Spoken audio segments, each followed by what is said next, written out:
हमारी एनफोर्समेंट की ड्राइव्स हर रोज रेगुलरली रह रही है। जैसे आईटी डिवीजन के पास आईटी सेक्टर जहाँ भी डेवलप हो रखे हैं, आईटी के प्रोजेक्ट डेवलप हो रखे हैं, उसके आसपास कुछ लोगों ने परमिशन के साथ लगाई थी। और 48 सेक्टर में जीएमडीए की ग्रीन बेल्ट के ऊपर लोकल लोग कुछ और बाहर के लोग आकर जो है नोएडा या कहीं और के भी आकर वो अपना उगाई सिस्टम से वहाँ लगा रहे थे।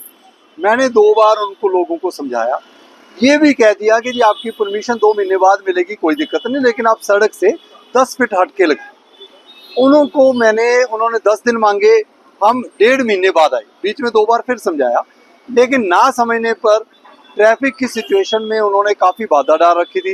लोग ऐसे ढाबे कार्ट्स लगा के मेन रोड के ऊपर लोगों ने पार्किंग कर ली, नो पार्किंग के बोर्ड्स भी लगाए, ट्रैफिक पुलिस ने चलान भी काटे। लेकिन रूट कॉज यही था कि जी ये रेडियाँ या कार्ट्स जो हैं जो इलीगली इस्टेब्लिश थे, और कैंटर बहुत बड़े बड़े मतलब एल्यूमिनियम के बना के उसका मतलब एक रेडी का जो साइज है उससे 10 गुना साइज के कैंटर लगा कर इन्होंने मतलब वो जो है खाने पीने का सामान शुरू कर दिया। अब ऐसी परमिशनें तो ग्रीन बेल्ट में कभी मिलेंगी नहीं, तो आज उनको तोड़ा गया जी। ट्रैफिक की समस्या में डेफिनेटली समाधान आएगा। दूसरा, हम निगम के ऑफिस के सामने और जीएमडीए के दफ्तर के सामने आज मैंने खुद विजिट की है।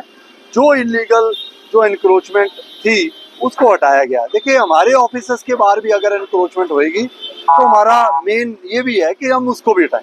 तो आज उसके ऊपर भी हमने सख्ती से कार्रवाई की है। उसके ऊपर भी लोगों के कुछ कंप्लेंट्स थी जिसके ऊपर हमने आज एक्शन किया। पहली बात तो किसी भी गरीब बंदे को तंग नहीं करेंगे, उनके लिए हम समाधान निकालेंगे।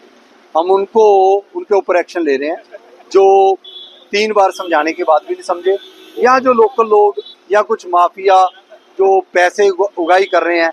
जैसे अब एल्यूमिनियम का एक कैंटर टाइप लगा रखा था, वो शायद 50,000 लाख रुपया दे रहा होगा जी। उसने तो ऐसे बना लिया जैसे आधी ग्रीन बेल्ट कवर कर लिया। ऐसे सिस्टम नहीं चलेगा। रेडी वालों को देखिए, एक आधा बंदा जेन्युइन भी हो सकता है, लेकिन अब हम जब 10 रेडियों के ऊपर उगाई वाले सिस्टम पर कार्रवाई कर रहे हैं तो एक आधा देखो जी जेन्युइन पर्सन भी उसमें पिस जाता होगा। लेकिन मेरी यही गुजारिश है कि परमिशन लें। परमिशन नहीं भी मिलती फिलहाल 1-1.5 महीना, तो घूम फिर के अपना रोजगार चलाएं, उनको कोई तंग नहीं करेगा जी। कोई सही स्पेस है तो सही प्लेस पर हम उनको बताएंगे, वहाँ लगाएं जी। किसी का रोजगार हम नहीं छीनेंगे। और ऐसे ही हम एनक्रोचमेंट ग्रीन बेल्ट ये डेवलप भी होगी। जल्द आने वाले समय में हम इसको डेवलप भी करेंगे। अतिक्रमण के ऊपर कोई भी टॉलरेंस नहीं होगी। सरकारी ज़मीनें खाली कराई जाएंगी। अभी हमने कन्हईगांव में की है। नेक्स्ट मेरा टारगेट है वजीराबाद में 5 एकड़ की ज़मीन हमारी जो HSVP की है वो बिल्कुल खाली कराई जाएगी। मंडी लगती है, 10-10 लाख रुपए किराया उगाए जा रहे हैं जी।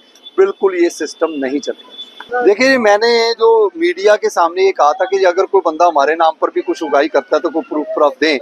इंस्टाग्राम पर लोग इधर उधर के कमेंट्स करते हैं, वो भी सुधरें।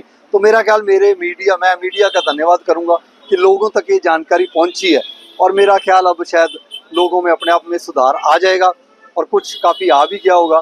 और अगर फिर भी कोई, मैं ये नहीं कहता कि जी मतलब वैसे कोई मेरे नाम पर आ रहा है, वैसे भी अगर कोई आपको अतिक्रमण के प्रति गुमराह कर रहा है तो जी आप मंगलवार को 10:30 से 12 बजे के बीच GMDA के दफ्तर में आए, मेरे को डायरेक्टली मिलें। और मैं हमेशा जो है जनरल बंदे के साथ, जेन्युइन बंदे के साथ हमारी टीम खड़ी रहेगी जी। नॉन जेन्युइन बंदा बिल्कुल ना आए, उसकी कोई सुनवाई नहीं। आपके अपने वस्त्रम शोरूम में आपका स्वागत है। यहाँ आपको मिलेगा शादी के लिए बेहतरीन कलेक्शन, चाहे वो पुरुषों के लिए हो या महिलाओं के लिए। पारंपरिक प्रतिधान से लेकर मॉडर्न डिजाइन्स तक हमारे पास है एक शानदार रेंज जो हर खास मौके को और भी खास बनाए। और साथ ही आपको मिलेगी फ्री कस्टमाइज्ड टेलरिंग सर्विस, ताकि आपका हर आउटफिट आपकी परफेक्ट फिट में हो।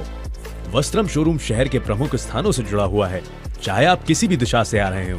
यहाँ पर बड़ी और सुरक्षित पार्किंग सुविधा भी उपलब्ध है, जिससे आपको गाड़ी पार्क करने की चिंता नहीं करनी पड़ेगी। तो इंतजार कैसा, आइए और अपनी शादी के सपनों को हकीकत में बदलें हमारे साथ, सिर्फ वस्त्रम पर।